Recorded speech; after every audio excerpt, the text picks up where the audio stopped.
Mr. Kinnell will begin. Mr. Kinnell, you have the floor. Well, thank you, Your Honor. Ladies and gentlemen of the jury, we are gathered here today to talk about the death of Star Wars. And at this point in time, when you look across everything, when you look at the ratings, when you look at the landscape, when you look at the fan reaction, and the lack of excitement, the lack of anticipation, all the failures that Disney Star Wars has had over the past 11 years, it is undeniable at this point that it's dead. The question is, was it murder? Or was it manslaughter? Well, I'm here to show you the indisputable evidence that this was in fact murder. Now, regardless of whether you may or may like a character or a movie or, oh, this did well in the box office, this didn't do well in the box office.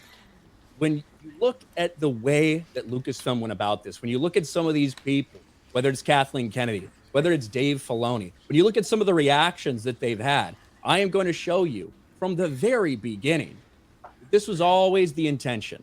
Let me read the charges just to remind the jury. Count 4. The Film Threat jury, on behalf of the citizens of Star Wars fandom, charges Lucasfilm Disney with the offense of malicious introduction of current day politics. On or about the 30th day of October 2012, Lucasfilm and Disney, Lucasfilm or Disney, did maliciously introduce current day politics in what should have been timeless storytelling and threatened audiences with accusations of racism when they did not respond positively to the message being forced upon them. I feel very honored to be here for Count 4 because, quite frankly, I think it is going to be obvious to everyone that Count 4, that Disney and Lucasfilm are absolutely guilty. But we are going to do our due diligence, and we're going to show you exactly that. When we're talking about current day politics, everyone understands what that means. We're talking about identity politics. We're talking about the culture war. We're talking about all these things. There's no doubt that over the course of history, over decades and decades, you know, films have been inspired by what's going on during the day, or some sort of, maybe there's some political lean to it, maybe some World War II inspiration for this or that. But it's very different than what we're seeing today with the introduction of this modern feminism at each and every opportunity, with the forced diversity and inclusion of characters because they're a minority, and then using these characters as a shield when they know inevitably that that thing fails. And of course, the not so secret gay agenda. It is almost Pride Month, Your Honor, so I'm glad we can get this out of the way the day before Pride Month, so we didn't have to have a Film Threat rainbow logo. Nevertheless, let's get into these things. I am sharing my screen right now.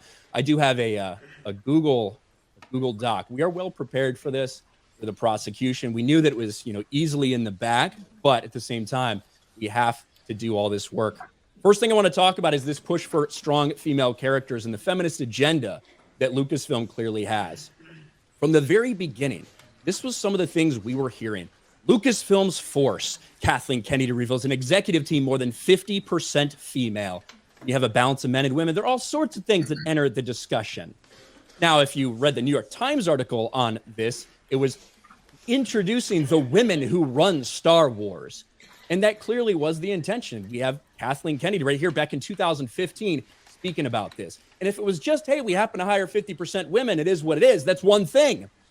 But that was clearly not the case. Take a listen. We're doing today, not only hiring women at Lucasfilm, but also in producing the new Star Wars episode, what you've done to instill more. Well, one of the things, I mean, the fact that the company was bought by the Walt Disney Company has been amazing because they very much support the fact that we are trying to grow in the workforce, a number of women in executive positions and in all positions inside the company, and with the movies that we're making and with the protagonists that we're putting in the story. So I get a huge... I just paused that really quickly. It was not, hey, let's hire the right people for the job. Let's hire the most talented people, the ones that are best, that are most well-equipped to run this franchise and continue the legacy that George Lucas left. No, we specifically want to hire women. And then she brags about, you know, 50%, over 50% of the people working on this movie being women. But that is not it, ladies and gentlemen. We have more from this very same interview. But what role did you play in also helping to shape the new female lead character in the new movie? It's one of the first things JJ and I talked about, and that we talked to Alan Horn about. It was a very early decision and a choice, and something that we worked a long time developing. Now, I will ask you, is there anything wrong with a female lead? Of course there's not. Is there anything wrong with strong female characters? Of course not. We've had those in Star Wars since literally 1977. But it's interesting, isn't it, that the first thing her and J.J. Abrams discussed was having a strong female protagonist. I think the interesting path we've had is the conversation that took place around consumer products, because there were a lot of companies that were in place who, frankly, didn't initially feel that Star Wars was for girls. And when you have a company... Star Wars fans out here? Yeah. Yeah. Notice the 5 people that clapped at that. Very impressive. And when you have a company situation where between Lucasfilm and Disney, we were all looking at this situation and saying, no, with Star Wars, we have to change this. We have to make sure that we create products that are, in a sense, appealing to both boys and girls. What's wrong with that? I mean, now keep in mind, we're parsing Kathleen Kennedy's words here. What she says is that we need to change it. We need to change what Star Wars is. It's always been a male-dominated brand in terms of the consumer, but we need to change it. Now, what she says there is we need to do things for both sides equally. But then, right on the other hand, Kathleen Kennedy will say something like this.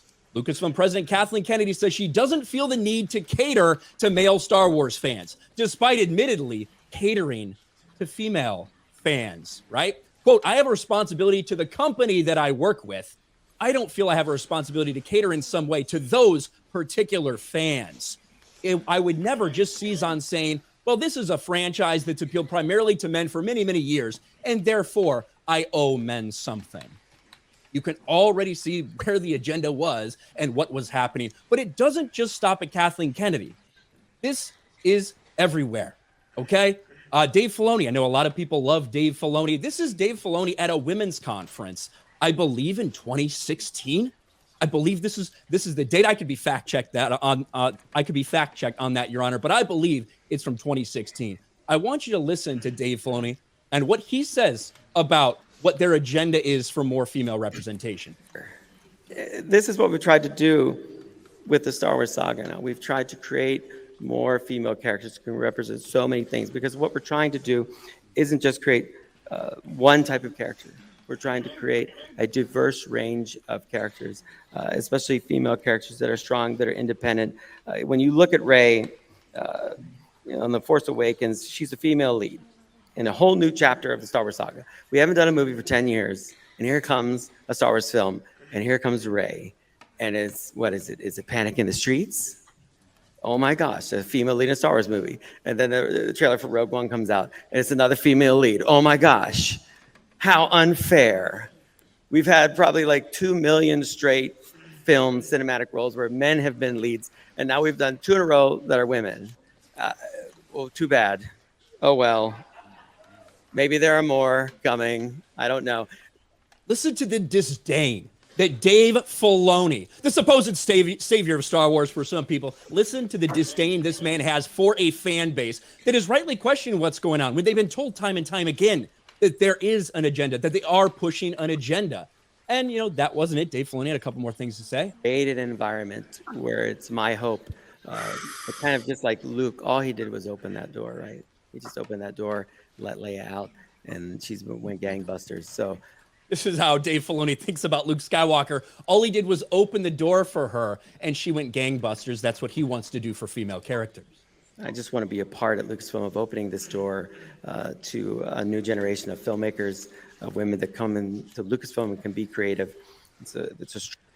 This is undoubtedly the agenda. If you wanted to talk more about Dave Filoni, and I hope, ladies and gentlemen of the jury, I hope you're staying with me on this. I hope that I am entertaining you here, because quite frankly, there is a lot to go over. This is important. We have seen the murder of a franchise, and I will not let it go until we present all of this evidence. What about Dave Filoni and this Lucasfilm story group in the Star Wars sequel trilogy? Would it interest you to know that they very intentionally wanted to subvert the patriarchy and instead install a matriarchy in the Disney Star Wars sequel trilogy? Lucasfilm executive director Doug Chiang wondered, since these 3 films are a female-driven story, where's Leia? Pablo Hidalgo. I could imagine her being the one to break through to the villain, Dave Filoni. Oh, I love that. I won't do the Dave Filoni lisp, Your Honor. I will refrain from doing the Dave Filoni lisp and simply present his words. I love, too, and I look back on this table, we're presided over by Padme. There's a picture of her there. There's a powerful idea about this matriarchy coming back and subverting what has always been dominantly patriarchal in male heroes. Zeus, Hercules, everything else. The matriarchy coming back and subverting what has been dominantly patriarchal. What else does he say? Well, John Knoll says, I would love it. Maybe Yoda, when he says, no, there is another, maybe Yoda's really talking about what happens with Leia in The Last Jedi. Dave Filoni, I love that. We should shift it. So Leia is the Obi-Wan of this entire trilogy. I don't even think it hurts that she's not primarily that mentor figure because, like John says, the audience expectation is so on Luke. And when that proves not to be true, it's way more powerful. It's dangerous because it makes it so much about the women of Star Wars. Something tells me that's right. There's something happening culturally. You look at birth, regeneration, the world itself needing healing. All of those things emblematic of the mother character in myth. Now, I do have to pull up this article here because it's the only way you can read that text. He went on to say, all these things are emblematic of the mother character in myth. They're all matriarchal things. Mother Earth itself. Global warming is a hot topic. George Lucas was always good at tapping into what's happening in culture, and he hits us with it. The idea that we have Leia, a mother character who needs healing in her own right, that's something we can go into in a deeper way. You start to see the strategy of subverting Luke Skywalker, one of the most incredible characters in all of fiction, with the matriarchy. And if you thought it was slowing down anytime soon, it's not. Expect more female-driven Star Wars stories. And as you look at the landscape, look at everything we've seen. Obviously, the sequel's led by Rey. Obviously, Jyn Erso, the lead in Rogue One. But what do we have now? Mando Season 3 clearly is showing us that the same thing's happening for that series. Has there been a single heroic male character that Disney has actually presented to us? Has there been a single one that they've created and presented? Or has it all been focused on women in large part? I guess you can throw Cassian Andor in there if you want to count that. But I think it's overwhelmingly obvious what's happening when it comes to female characters. Now, we have a couple other things to talk about. Using minority casting as a shield in blaming fans. We saw what happened when, you had backlash against a character that no one liked and someone like Kelly Marie Tran. The media ran cover, said, these racists just don't like this character. We saw the same thing with John Boyega when he was introduced as a stormtrooper. They said, the fans are just so racist. The racist backlash against a black stormtrooper, when in reality, as any Star Wars fan knows, and as so many people here in the jury can attest, it wasn't that people had a problem with a black casting. It was because there were a lot of people who were a little bit ignorant of the fact that at this point in time, stormtroopers were not clones. That was one of the reasons people had a problem. That's one of the reasons they were questioning these things. But just as we always see with Disney, that is the way they go with this victimhood route. But I do want to talk about Kathleen Kennedy and the things that she has said. Kathleen Kennedy explains importance of diversity in Rogue One and all of Star Wars. Quote from Kathleen Kennedy. I think that diversity is incredibly important to Star Wars. I think it's more important to the film industry in general. I think having casts that represent the world today and having characters that people can relate to all over the world. This is very much a global industry. Film means something to people all over the world. Let me ask you, ladies and gentlemen, was Star Wars a global brand before 2011? Did people all over the world of every single gender, of every single race, of every single ethnicity, of every single religion, were there some people everywhere that loved Star Wars? There certainly was. But what they have done now is this forced inclusion and forced diversity, pushing characters that are meaningless, simply hiring them because they have some sort of intangible, according to Lucasfilm. And we even saw that with the High Republic. When the High Republic was introduced, what were their priorities? Not once, but twice during the High Republic, one of Kathleen Kennedy's pet projects to expand the legacy of Star Wars. What did we see? Fiction, diversity. They wanted diversity in their fiction, and they also wanted diversity in Star Wars. Dinosaurs as well. We won't get into that on this session, if it may please the court. However, you can see what they do when they have someone that they shove into a story where they don't belong, such as the character of Reva in the Obi-Wan Kenobi series. Completely unnecessary, completely not needed, and also not a good performance, not a good story. Poorly written, poor dialogue, everything. a lot of backlash against this character. What does Star Wars, what does Lucasfilm do? They try to gaslight everyone, and they use their minorities as a shield. Star Wars defends Obi-Wan Kenobi Star Wars defends Obi-Wan Kenobi star Moses Ingram from vile online attacks. Don't choose to be racist. This is put out there by the official Star Wars account, by just about anyone and everyone you could possibly imagine. But the reality is, Lucasfilm planned this. Lucasfilm, months before, had told Moses Ingram exactly that. Lucasfilm warned Moses Ingram about racist Star Wars trolls harassment likely will happen. That's funny. Did they say the same thing to Donald Glover? Did they say the same thing to Forrest Whitaker? Did they say the same thing to these characters who overall, even if they weren't necessarily well received, no one really had an issue with the character themselves? The answer obviously is no. The reason there's a backlash for some of these characters because they are poorly written characters. They're created with a specific agenda in mind. That's why Lucasfilm warned Moses Ingram, so they could be ready to fall back on this failure. It is sad and it is pathetic, but this is Disney Star Wars. And last, ladies and gentlemen, you've been very patient. You've been patient with me. Thank you to the prosecution, the defense, and the court, and of course, the wonderful jury. I do want to get into one of the other big things that I think encompasses this malicious push for identity politics, and undoubtedly that is pushing for LGBTQ plus representation at each and every turn. Now, before Disney bought Star Wars, there was gay representation in Star Wars. Across all the Star Wars expanded universe, there were several characters that were gay or bisexual, all these things.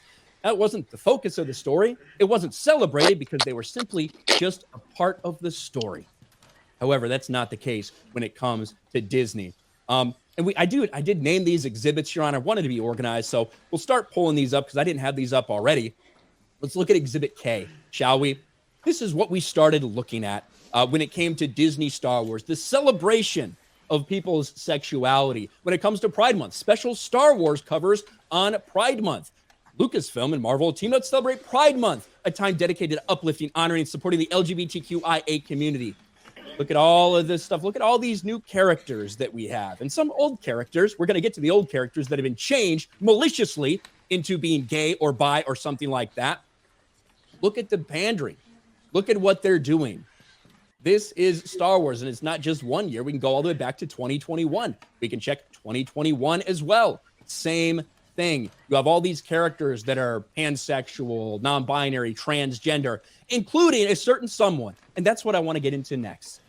It would be one thing to create all these new characters and just say, well, that's that. We have these new characters that are all gay, and we should really celebrate that.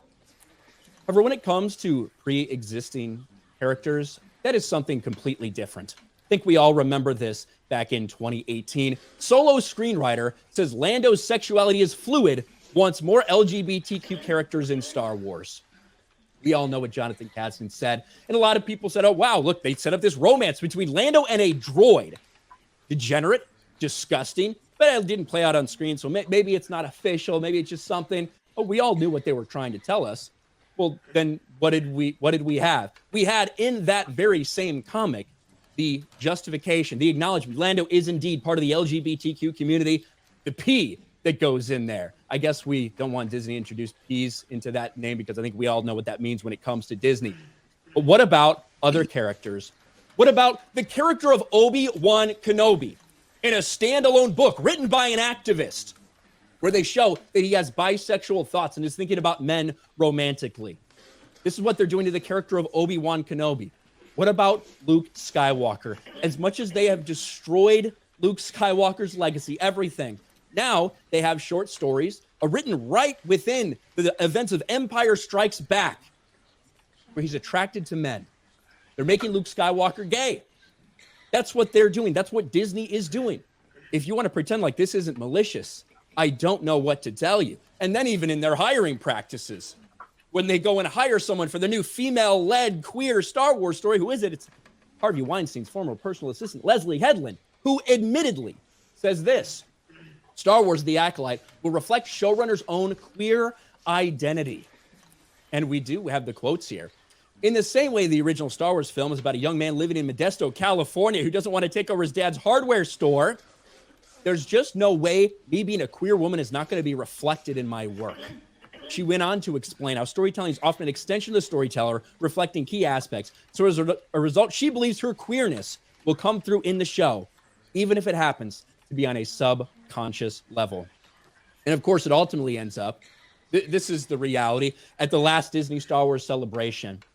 They have a drag panel open for all ages, of course, at Disney Star Wars Celebration.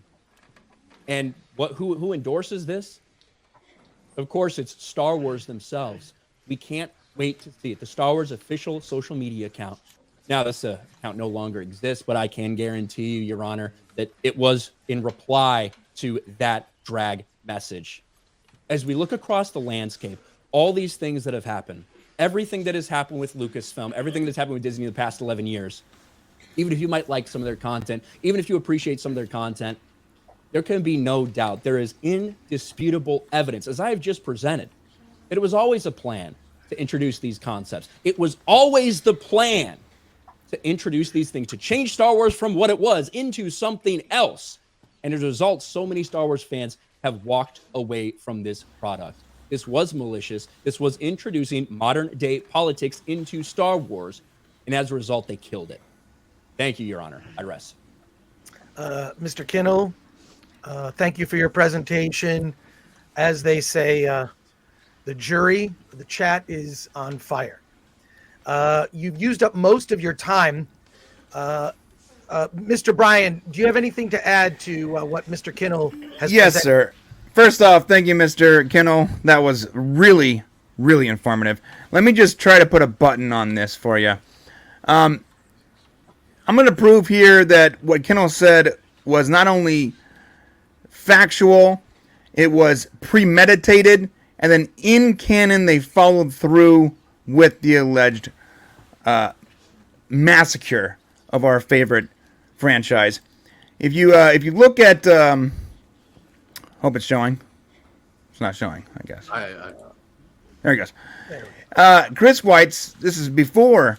This is for Rogue One. Literally said, "Please note that the Empire is a white supremacist human organization." Followed up by the writer, opposed by a multicultural group led by brave women. So, they're not even trying to hide this. This entire franchise, since it came back, has been led and riddled by fourth wave feminism. And all the politics that come with fourth wave feminism. There are zero male leaders on the good guys' side, quote unquote. In fact, even our beloved Mon Calamari, the big swinging fish stick himself, Admiral Akbar, was killed to make way for female leadership.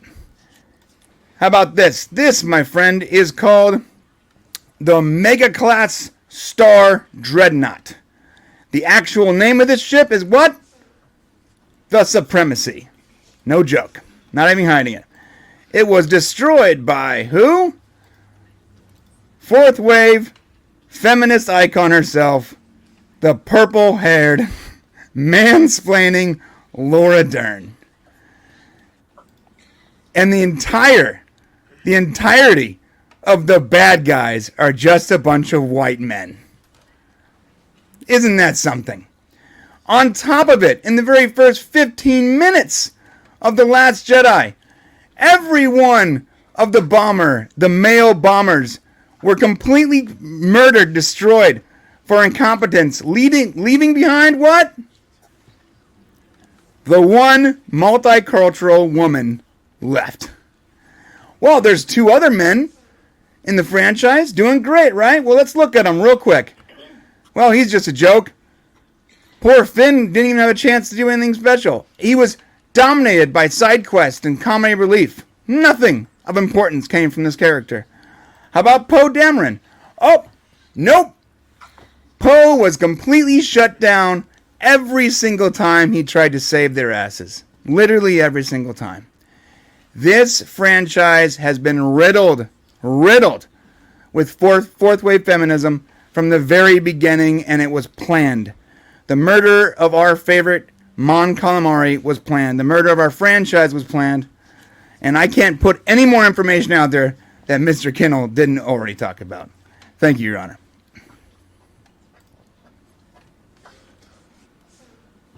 Your Honor, you're muted. Thank you very much. Thank you for your presentation, Mr. Bryan. Thank you, Mr. Kinnell. The defense, you may now cross-examine, and then you may make your own presentation. Mr. Rubio, you were objecting. We were near the end. I really wanted to give them an opportunity to complete, and now you may ask questions and cross-examine. Well, first of all, I'd like to give Mr. Kinnell an opportunity, if he needs to run to the refrigerator for more butter for the jury, and for Brian to possibly, if he needs a lozenge. Objection. Speculation, Your Honor. Speculation. I'm just trying to help here. Gentlemen, the charge isn't murder. The charge is malice.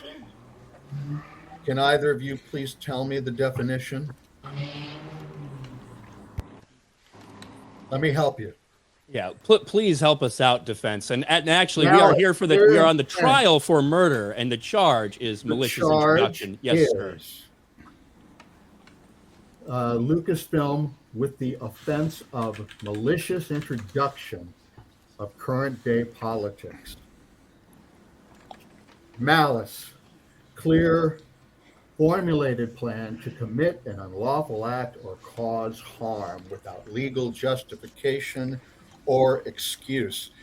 In all of your pandering and bravado and so-called evidence, I have yet to see anything that shows somebody actually with intent and with a clearly formulated plan to cause harm to the Star Wars IP. Do you have any evidence of any executive, any producer, any writer who went in and said, I want to basically make this IP less valuable? Everything that you have presented can be attributed to stupidity, perhaps a lack of forethought, perhaps a misunderstanding in the IP. But I have seen nothing that you have presented that shows malice. Do you have any evidence of malice?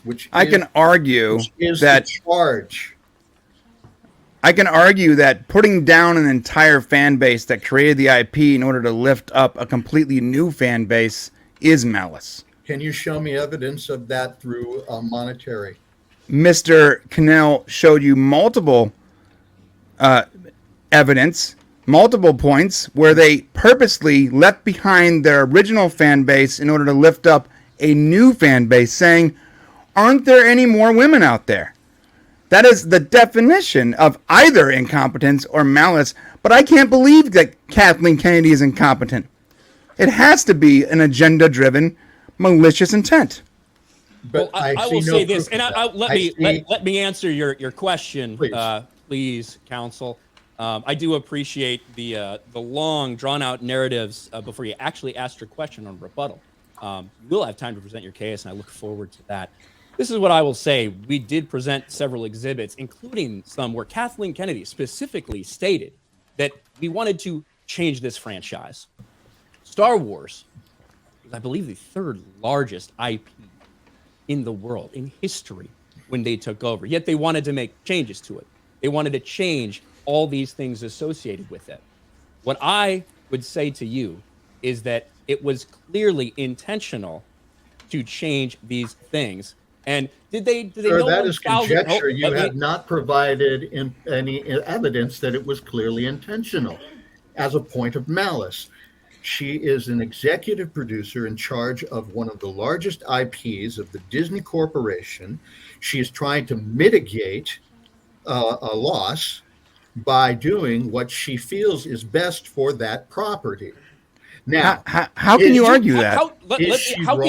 Let me ask you a question, Councilman. Sure. Please, if you are hoping that we can read the minds of Kathleen Kennedy instead of just what she's actually said and what she's actually done. How are you able to read the mind of Kathleen Kennedy and say that all of these things are just pure intentions on her part? Because I have 30 years in the entertainment industry. Okay, so answer me this. Is that admissible in court, Your Honor? Hold up. If it's pure intention, then how does she continue to do it? When it fails 3 and 4 times and it's continued across the board, 2023, the statement is still coming out that they're going to abandon their original fan base to continue to promote an agenda that is clearly losing them money.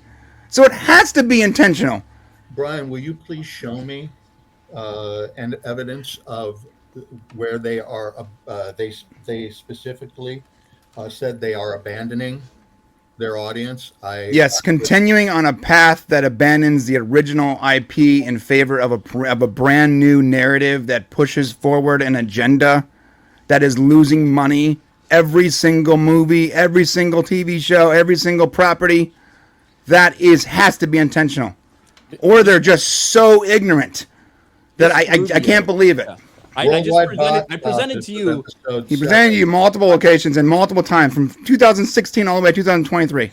I presented you something. Episode 7, 2.5 billion.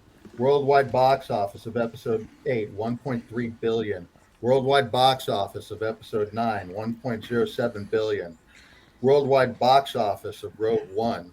Can you repeat The Force Awakens real quick? Can you repeat The Force Awakens? Highest rated TV show on streaming for Disney Plus, The Mandalorian. I don't see that as an organization that is trying to ruin their IP. Yeah, objection. That's speculative. You that's one season.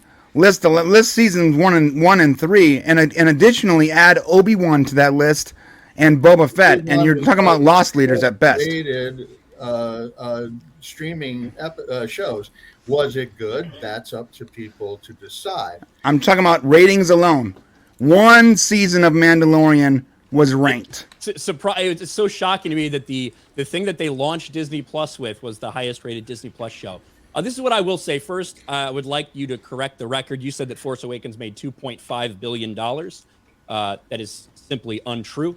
It was 2.06. I don't know how you're rounding. My mistake. I was conflating the box office underneath it and my poor scribble. It's $2.1 billion according to Box Office Mojo as of today. Thank you very much for that correction. What I will say is this. Oh my God. An extra 5 million. Yeah, well, it's an extra 500 million between friends. I'm sure Solo could have used that, considering Solo lost money. But I'm sure we'll get back to that at some point. Solo lost money because Solo itself. Hey, Mr. Rubio, excuse me. I'm trying to answer your question, Mr. Rubio. You will have plenty of time to present your case, but let me answer your question, which is what rebuttal is for. You asked, where's the evidence that they did anything to basically drive their fan base away or something like that? It was something. Your question, something like that? Malicious intent is the charge. What I will say is that we just listened to a clip of Kathleen Kennedy. I believe that was Exhibit B of my presentation. Exhibit Bravo showed Kathleen Kennedy talking about how they wanted to change Star Wars and how they wanted to cater to a different type of fan base. And then my very next exhibit, Exhibit C, Exhibit Charlie, showed her speaking about how they didn't want to cater to men. She self-admittedly, in the evidence that I have showed you, says that this was their demographic, this was their fan base, that for all of history, Star Wars has been predominantly male audience. That's not to say females didn't love it, of course. There were tons of female Star Wars fans. I'm explaining, I'm answering the question, so let me please continue. With all due respect, Mr. Rubio. And then in the very next exhibit, we showed that she had no intention of ever catering to that fan base. Now, if you want to say for 11 years that this, because we're here for the murder of Star Wars, by the way, and this specific charge is about malicious intent. If you want to just claim that for 11 years, it's all just been incompetence and accidental and everything like that, and you with your 30 years of experience in the industry think that, you know, Kathleen Kennedy's just that incompetent for over 11 years to have this many failures, then that's an interesting strategy to take. And if I was on your side of the case, that's certainly what I would desperately try to do, because the only way that my client could get off on this. But I think that we have done a fairly good job presenting the evidence, even the stuff that you are continuing to ask for. Am I a mind reader? I'm not a mind reader, sir. Neither are you.